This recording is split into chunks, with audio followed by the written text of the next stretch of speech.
Kwa jina anaitwa Valens Asenga, ni engineer wa Petra Construction. Kwa kipindi hichi tulikuwa tumejenga jengo la tafiri maabara, tumekuwa tukipata changamoto nyingi sana. Changamoto mojawapo kubwa ni changamoto ya meza ya maji. Meza ya maji imeonekana iko juu sana, kwa kizungu wanaita water table. Pia maeneo tuliyopo tunajenga ni maeneo yenye maji sana. Kwa hiyo kulingana na hiyo changamoto inasababisha paka material yanashindwa kuja katika eneo la site. Ni magari mengi, supplier wengi wameshindwa kuingia katika eneo la site, jambo ambalo limesababisha ucheleweshaji mkubwa wa hii project. Na taarifa tumetoa, changamoto nyingi zimekuwa zikiathiri katika hii ujenzi wa hii maabara. Lakini pia tumeomba kuongezewa muda ili tuweze kumaliza katika hichi kipindi ambacho tulikuwa tumepewa, lakini kutokana na mvua zilizoongana mara kwa mara kuanzia tumeanza kujenga jengo hili, tumeshindwa imetusababishia sisi kushindwa kumaliza project katika muda uliopangwa. Kilichosababisha mpaka tarehe 20 mwezi wa 3 tumeshindwa kumaliza kwa sababu kupo ni muda ambao tulikuwa tumepewa mwisho wa muda wa kujenga jengo hili. Lakini pia changamoto kama tulizotaja za mvua na maji mengi katika eneo hili ndio source kubwa ya kuchelewesha kwa project hii. Kwa jambo hilo basi sisi kama Petra Construction tuliomba kuongezewa muda tena kwa miezi 2.5 ambao inaweza kusababishia sisi tuweze kuleta material.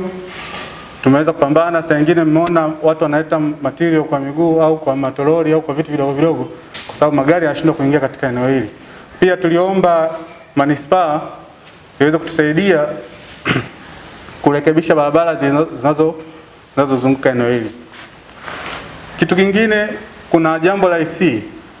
AC zinakuwa imported kutoka nje ya nchi.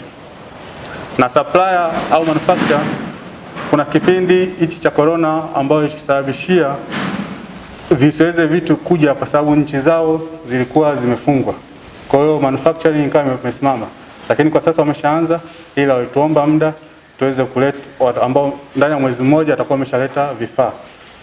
Kwa hiyo tulitoa taarifa kwamba supplier kulingana na hii janga la corona ambalo linaendelea hapa duniani waweze kutuongezea muda. Kiangalia fixing zilishafungwa huko juu, tunangojea tu AC na kuweza kufunga ceiling.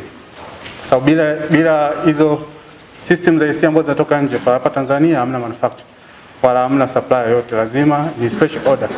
Na hizi zilikopo ni AC special kwa ajili ya maabara. So AC kama hizo za kawaida, ni AC special kwa ajili ya maabara. Kwa hiyo ndio inasababisha changamoto kubwa, pia kuweza kusababisha tunashindwa hata kufunga urufu, tunashindwa kufanya nini kwa sababu hilo tatizo la AC. Kwa hiyo Mheshimiwa Waziri na kamati nzima, sisi kama Petra Construction, haya ndo matatizo yanayotufuata sana. Asante. Naitwa Architect Yana Shai, mwakilishi wa YLP. Mheshimiwa Waziri, kuhusu swala la bond kutokuwa renewed, sisi kwa sababu umesema kwamba bila sababu, sisi kama consultant tulimkumbusha contractor kurenew bond kabla ya mwezi mmoja, ilikuwa mwezi wa pili. Tukamkumbusha tena mara ya pili, tukamkumbusha tena mara ya tatu. Ilipokaribia, kwa kawaida huwa tunamjulisha client akarikave, atoe notice kwa ile benki ambayo iliyotoa hiyo bond ili akarikave pesa zake. Kwa hiyo hicho kitu tulikifanya, na naamini kwamba client pia alienda kwa benki kwa ajili ya hiyo kurecover, kusudi ili client asije akapata hasara. Lakini sasa hayo makato ambayo tunamkata contractor ni kwamba tunaenda kutokana na jinsi alivyolipwa. Huwezi kumaliza mkataba, unazungumza kwamba mpaka afike 80% ili awe amemaliza advance payment yake. Lakini sasa hivi bado anaendelea, ni kwamba ameshalipwa 43% kwa sababu ni 1.1B, kwa sababu ile certificate namba 4 ameshalipwa, ambayo alileta tena ni certificate ni claim namba 5 ambayo bado tunaifanyia kazi. Kwa hiyo kwenye mkataba kunaelezewa kabisa namna ya kumkata yeye. Kama ameshafikia 43%, huwezi ukakuta umeshamaliza kumkata kwa sababu kazi inaendelea. Lakini swala la bondi ni kwamba tumemkumbusha na tumempa barua client ili akarecover pesa yake baada ya kuona contract period inaisha. Kwa hiyo na uhakika client alienda. Kama hajaenda, ina maana sasa yeye atakuwa amefanya kosa. Alafu swala la advance na muomba QS alifafanue kwa sababu yeye ndio mtaalamu wa makato. QS, karibu. Swala la utaratibu wa makato ya advance payment linafuata kilichoandikwa kwenye mkataba, na sisi tumefuata kilichoandikwa kwenye mkataba. Sisi kama washauri elekezi hatuwezi kuingiza matakwa yetu tofauti na mkataba unavyosema. Na in fact contractor yeye kama anaona anakatwa kidogo angelalamika, kwa sababu ile thamani ya bondi ya advance payment bondi kwake inakuwa gharama. Kwa hiyo ile bondi value yake inapungua kadiri anavyokatwa, na sisi tumefuata mkataba unavyosema. Sasa bahati mbaya hii timu ya uchunguzi imesema tumeshindwa kukata, lakini haijatuambia utaratibu wao waliotumia ni upi ambao tutauhitaji kwenda mbele, kwa sababu hatuwezi kubadilisha mkataba katikati ya utekelezaji wa mradi. Kwa hiyo ningeomba hili swala la makato tupate maelekezo kutoka wizarani, tukate vipi, kwa sababu tulivyofanya sisi ni namna mkataba ulivyoandika, na utaratibu huo tumeutumia kwenye miradi mingine ya kule Tanga na hela yote. Mkataba unasema mkate kwa utaratibu gani? Unasema unakata kwa percentage ya ile thamani ya kazi aliyofanya, atakayolipwa percentage kulingana na ile advance payment, na ndio formula tumeiset kule. Unakata kwa percentage gani, kwa formula ipi sasa? Yani iliyowekwa kwenye mkataba.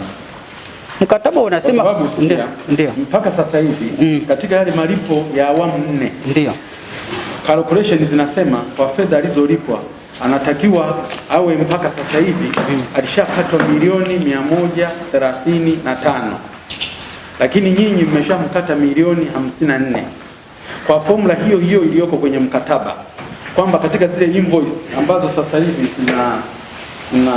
na value nadhani ya bilioni na value jumla hapa total hajaonyeshwa, lakini ni kama bilioni 1 ni kama 901 ndio yale malipo nadhani yalikuwa 901 ukiondoa ile advance payment ya milioni 391. Sasa mpaka sasa hivi alitakiwa au amesharecover milioni 135 kwa formula iliyomo kwenye mkataba. Badala yake nyinyi mpaka sasa hivi mmemkata milioni 54, na sababu za kumkata milioni 54 hazijulikani, kwa sababu hati hizi zote zimepita kwenu na kwa formula ile ile, na kwamba mpaka sasa hivi kuchukua milioni 900 na ambayo ni asilimia kubwa tu ya malipo, kwa vyote vile haiwezi kukomea milioni 54. Mheshimiwa Waziri, labda niseme kwamba kwenye mkataba hakuna formula, kuna maelezo ambayo sisi tumeinterpret na tumeyatumia kwenye mradi mwingine wa Igombe Tanga, na hela yote imekuwa recovered. Kwa hiyo hakuna formula. Jina langu ni Flora Luhanga, ni mratibu wa mradi wa Sofish kwa upande wa Tanzania Bara. Mheshimiwa Waziri, labda kwa ujumla tu niseme kwamba kazi zote za utekelezaji wa mradi wa Sofish huwa zinafuata bajeti ambayo tumeshaitayarisha kwa mwaka huo wa fedha pamoja na procurement plan. Procurement plan huwa inaelekeza ni njia gani za kufanya tunapokuwa tunataka kufanya manunuzi. Kwa hiyo ili swala la kumpata mkandarasi huyu consultant YNP ilifuata method ambayo ilikuwa imeainishwa katika procurement plan. Alafu kuhusu ili swala la bondi ku expire, tuliandika barua kuzuia fedha zile tarehe 30 mwezi wa 3. Bondi zilikuwa zina expire tarehe 31 mwezi wa 3. Kwa hiyo tuliandika barua kuzuia hilo, na hata juzi wakati nikiwa Dodoma walinipigia simu wakasema wana process kutulipa hizo fedha. Kwa hiyo na kwamba kitengo cha mradi PIU, Project Implementation Unit, haifanyi tu kazi zake kama yenyewe. Hiki kitengo kiko chini ya mkurugenzi wa uvuvi na kila kitu tunachokifanya kinapata baraka zote kutoka kwa mkurugenzi pamoja na kwa katibu mkuu. Asante. Mkurugenzi wa uvuvi na watendaji wengine wote wa serikali ambao mko hapa, waandishi wa habari ambao wote tulikuwepo hapa tarehe 30 mwezi wa 3 na ambako leo ni tarehe 20 na ngapi? Leo tuko tarehe 27. Ni kama mwezi baada ya kuwa tumekutana kwenye hili jengo. Kama mnavyoona, follow up ya serikali ni kuhakikisha kwamba miradi yote inayojengwa na kutekelezwa na serikali yetu inatekelezwa kwa ubora unaotakiwa. Maamuzi yangu ni kama ifuatavyo. Petra Construction Company Limited, kwa sababu timu imebaini mambo mengi ya ukiukwaji kule wa namna alivyopatikana, basi moja, uchunguzi zaidi ufanyike ili kujua kwa jinsi gani mkandarasi alifanikiwa kupata zabuni licha ya mapungufu makubwa aliyokuwa nayo katika maombi ya zabuni yake.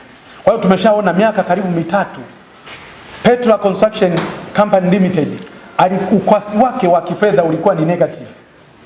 Kwa hiyo hakuwa na uwezo wote wa kifedha mpaka wakati anapewa tenda hii. Na tenda hii ilitaka mtu mwenye uwezo wa kifedha, ambayo inaweza ikasababisha ikawa ndio chanzo hata cha kusababisha mradi huu kusuasua, kwa sababu yawezekana kampuni lililopewa kwanza halikuwa na uwezo wa kifedha. Kwa hiyo limekuwa likisubiri fedha za serikali ndio liendelee na ujenzi. Lakini na kukiukwa kwa masharti mengi yaliyokiukwa. Kwa hiyo maagizo ni kwamba tutafanya uchunguzi zaidi ili tuweze kujua hasa ni kwa jinsi gani kampuni iliweza kuchaguliwa huku likiwa na kasoro zote zile kama ambavyo zimesomwa hapa na mkurugenzi. Kwa kuwa mkandarasi Petra Construction Company Limited ameshindwa kukamilisha mradi kwa mujibu wa mkataba na bila sababu za msingi, na kwa kuwa pia kwamba aliongezwa miezi miwili mingine na bado ameshindwa kukamilisha mradi, na sasa hivi tena anaomba aongezwe miezi 2.5 kukamilisha shughuli hii, ambako na kwenyewe yawezekana asikamilishe. Hivyo basi kuanzia tarehe 21 mwezi wa 4 mwaka wa 2020 aanze kukatwa liquidated damage kiasi cha shilingi milioni 2,609,492 kila siku hadi atakapokamilisha mradi huu. 3, kwa kuwa mkandarasi Petra Construction Company Limited ameshindwa kuhuisha dhamana yake ya malipo ya awali na dhamana ya utekelezaji wa mradi iliyofikia kiasi cha shilingi milioni 598,299,791, mkandarasi akatwe fedha zote kwa mkupuo katika malipo yanayofuata. Tumeshaona performance bond ambayo ni kama milioni 260 na hizi fedha zingine kama milioni 337 baada ya kulipa zile milioni 54 inakuwa ni milioni 594. Kwa hiyo hizi milioni 594,296,791 mpaka sasa hivi hazina dhamana yoyote. Maana yake kama mkandarasi ataukimbia mradi leo, serikali itakula hasara, itapata hasara ya milioni 598.299 kwa sababu hazina dhamana yoyote na dhamana ilisha expire, na matakwa ya dhamana yanasema kabla ya siku 28 mbele unatakiwa uwe umesha renew dhamana zako. Sasa hizi dhamana zote hazijahuishwa na mkataba ulishafika mwisho, lakini hata alipoomba muda wa kuongezwa aliongezewa muda, lakini wakati huo dhamana zake zilikuwa zimesha expire.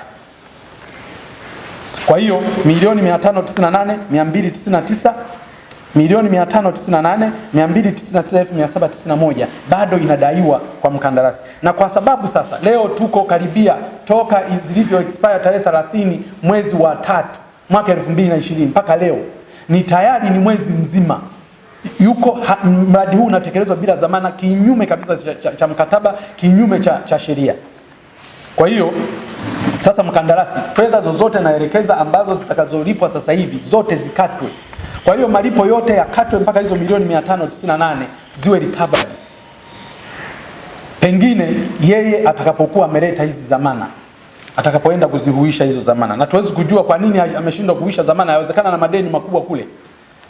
Kwa hiyo hatuwezi kukubali tena fedha hizi zikaendelea kubaki kule. Kwa hiyo naagiza tena mkurugenzi, fedha zote zitakazolipa sasa hivi zinakatwa zote hizi fedha kwanza mpaka ziwe recovered ndio waendelee kulipwa. 3, 4, mradi huu usimamiwe kwa karibu zaidi ili kuhakikisha kuwa fedha iliyolipwa kwa mkandarasi iwe ni ile tu ya kazi iliyofanyika. Tutafanya ile sala kabisa ya kuhakikisha kwamba fedha zote zitakazoanza kulipwa kuanzia sasa hivi zile ziwe tu kwa ile kazi iliyofanyika. Lakini pia hii itawezesha kuhakikisha kwamba fedha ambazo mkandarasi yeye mwenyewe ameshazitamka kwamba zitaokolewa milioni 500 ambazo tunajua kwamba hapa zitaokolewa milioni 500 na zaidi, kwa sababu mradi una bilioni 2.6 na milioni 500 tayari hizo tutakuwa tumeshaziokoa. Kwa hiyo umebaki na bilioni 2.1 na tunajua katika usimamizi wa karibu tutaendelea kuokoa fedha nyingi katika mradi huu.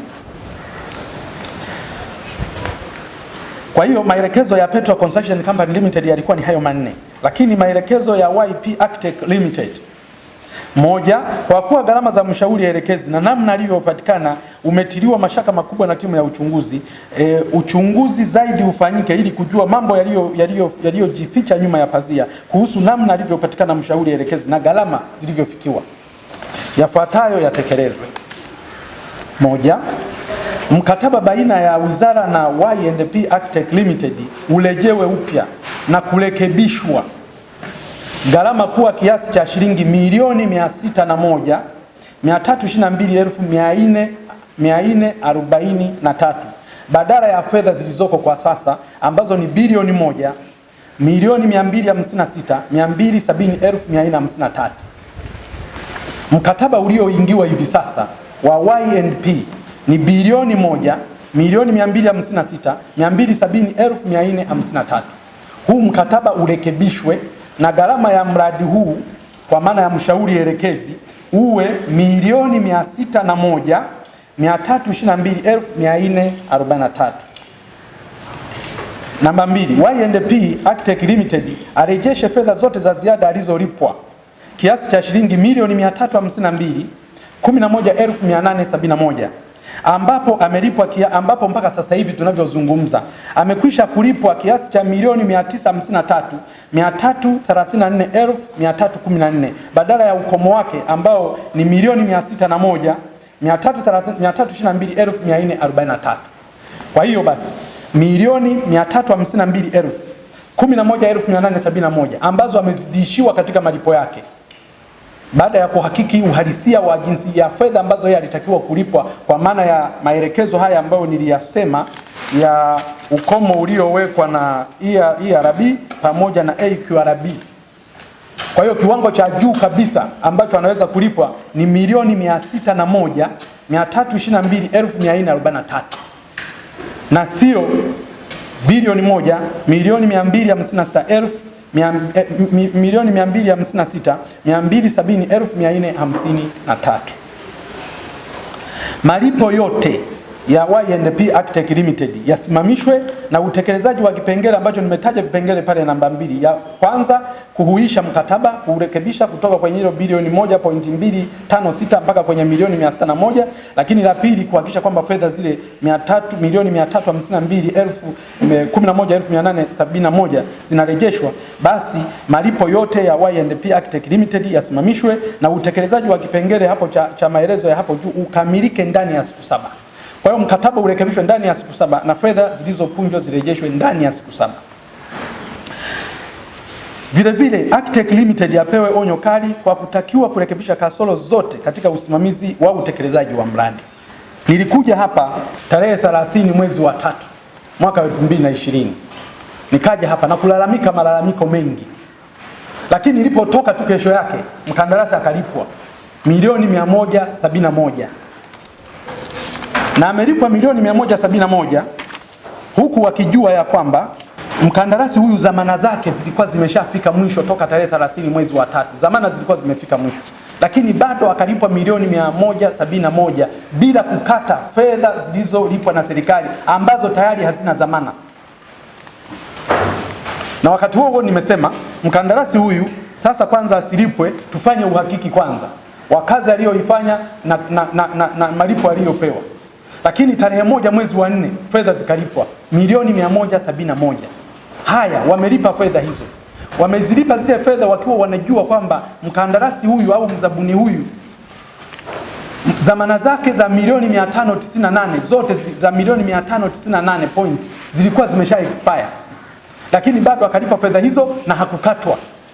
Lakini hata siku hiyo ya tarehe 30 mwezi wa 3 fedha zilizokuwa zimekamilika kukatwa zilikuwa zimefikia, kama mkataba ungekuwa unaendelea kawaida na zamana zile zingekuwa hazija expire, fedha zilizokuwa zimefikia kukatwa zilikuwa milioni 135, lakini zilizokuwa zimekatwa ni milioni 54 tu toka mkandarasi alipopewa mkopo wa awali au malipo ya awali na wizara, ambayo yanatakiwa yaanze kukatwa kwa kila invoice anayoileta ya milioni 391. Sasa mkopo wa malipo ya awali wa milioni 391 toka aanze kulipwa mpaka sasa hivi ambao karibia yuko katikati ya malipo ameshakatwa shilingi milioni 54.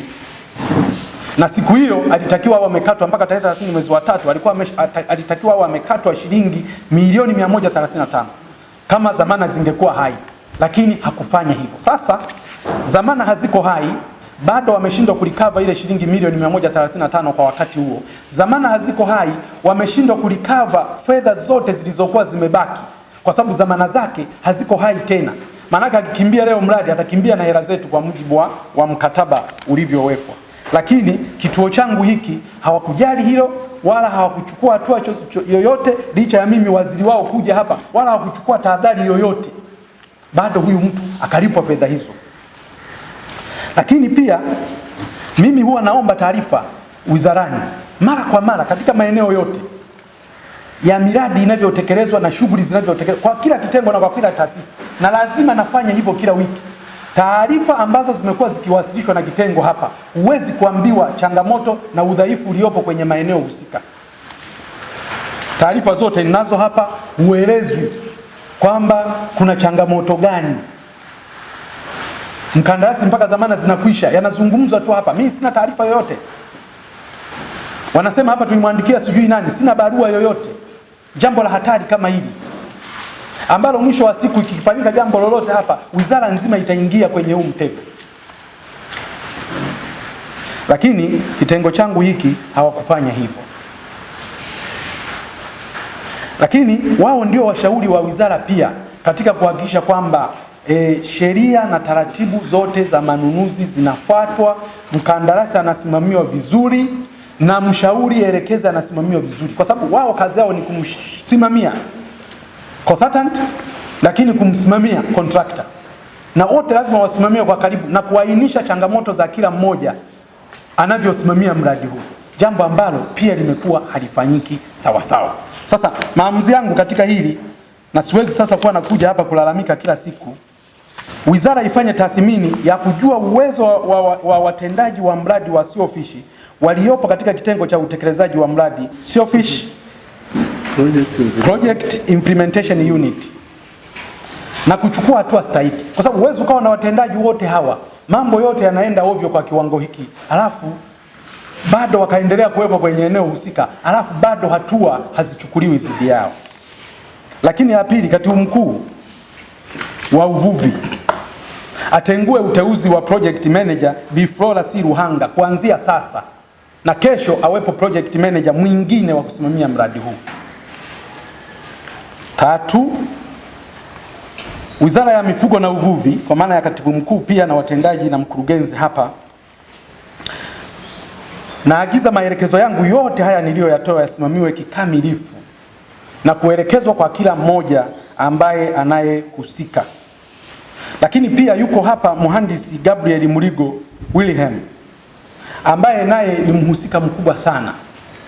Taarifa zake zitakamilishwa na hatua itachukuliwa dhidi yake, kwa sababu hauwezi ukawa na miradi inatekelezwa kwa viwango hivi, kwa ubabaishaji wa namna hii, wakati unaye mhandisi ambaye kwa taaluma yake na kwa nafasi yake kazi yake ni kuhakikisha kwamba anai-advise wizara kuhakikisha kwamba miradi yake inatekeleza kikamilifu. Lakini watumishi wote kuwachukulia hatua watumishi wote waliohusishwa na ukiukwaji wa sheria, kanuni na taratibu za mamlaka ya PPRA pamoja na TAKUKURU sihusishwe katika ukamilishaji wa zoezi hili. Watumishi wengi wamezungumzwa katika hatua mbalimbali za manunuzi, huyu ni wengi. Sasa hao wote, kila mmoja alivyohusika aweze kuchukuliwa hatua kwa jinsi alivyohusika, kwanza hiyo bodi ya manunuzi, mhandisi na watu wengine. Kwa kila mmoja alivyohusika aweze kuchukuliwa hatua kwa mujibu wa sheria za nchi, ikiwepo sheria ya manunuzi sheria ya manunuzi ya mwaka 2011 pamoja na kanuni zake za mwaka wa 2013 za manunuzi za nchi. Kama alivyosema Mheshimiwa Waziri, sisi kama wizara, yale maelekezo ambayo ameyatoa tunayatekeleza kama alivyoagiza bila kuchelewa. Kwa hivyo sisi, Mheshimiwa Waziri, kama mlivyosema, kesho atakuwepo mtu ambaye atakuwa kwenye nafasi ya Flora Luhanga, lakini haya mengine yote ambayo nimeyasema tutakuletea taarifa ya utekelezaji haraka iwezekanavyo, ili uweze sasa kuwa una track jinsi ambavyo tutakavyokuwa